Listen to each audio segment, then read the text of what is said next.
तहरीक इंसाफ के 10 से 12 अरकान अपोजिशन की सेफ कस्टडी में हैं। परवेज इलाही का इंकशाफ, कहा गुज़िश्ता रोज़ के बयान पर कायम हूँ, नए फैसले के लिए मुशावरत जारी है। नवाज शरीफ की तरह मौजूदा हुकूमत के इदारों के साथ मामलात एक जैसे हैं। मामला DGISI की तैनाती से खराब हुआ।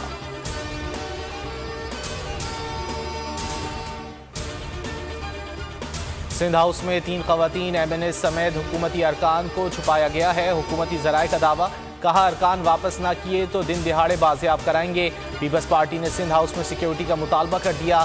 कहा हुकूमत ने सिंध हाउस पर हमले की तैयारी कर ली। सिंध हाउस अरकान के लिए ही है, वहाँ अरकान होंगे तो कोई बड़ी बात नहीं।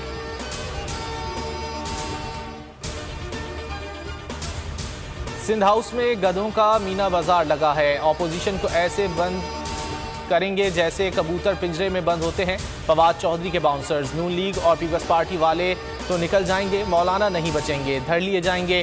शेख रशीद की वार्निंग, कहा खाना जंगी हुई तो जिम्मेदार फजलुर रहमान होंगे।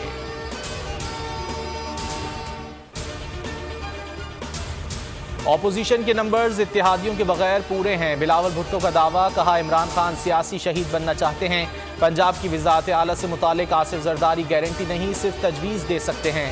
फैसला नून लीग ने करना होगा। ये एक ऐसी ऑफर है जिस पर काफ लीग इनकार नहीं कर सकती।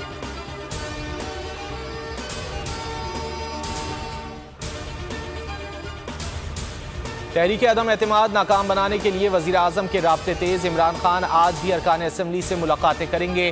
तहरीक अदम एतमाद के खिलाफ हिकमत अमली पर बात होगी।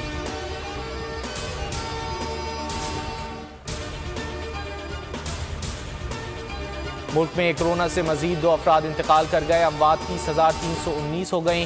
514 नए केसेस रिपोर्ट, शरह 1.33% रही। 546 मरीजों की हालत नाजुक।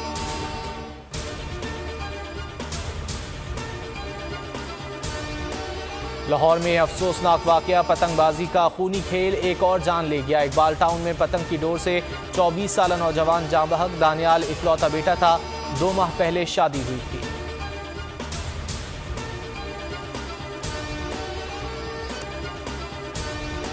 जापान के बाद UAE और ईरान में भी शदीद ज़लज़ला, शिद्दत 6 रिकॉर्ड की गई। गहराई 10 किलोमीटर थी। मरकज़ ईरान का इलाका बंदर लहंगा था।